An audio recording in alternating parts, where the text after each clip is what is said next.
सिंध जी सुहारी धरतीअ अनेक हुनरमंद पैदा कया आहिनि जंहिंजे कयल कम खे अॼु पिणु यादि कयो वञे थो। सिंध जे अहिड़नि मानाइतनि हुनरमंदनि मां अब्दुल करीम कमराणी पिणु हिकु हो।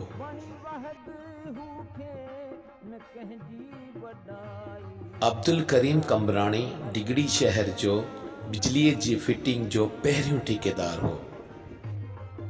अब्दुल करीम कमराणीअ सन 1938 ईस्वी में पैदा थियो। पाण काठ जी बिजली जी फिटिंग जो माहिर हो।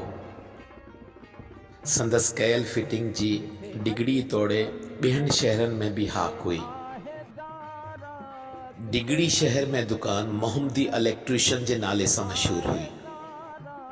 संदसि शागिर्दनि में उस्ताद मोहम्मद इब्राहिम, उस्ताद मामा सुमार, उस्ताद सुलेमान, उस्ताद जान मोहम्मद, उस्ताद खान मोहम्मद ऐं मास्तर जाड़ो धणी बख़्श लेखजनि था। संदसि इंतकाल 1995 ईस्वी में थियो। पुटनि में मोहम्मद इब्राहिम ऐं फैज़ मोहम्मद पंहिंजे वालिद जियां बिजलीअ जे कम सां वाबस्ता रहिया।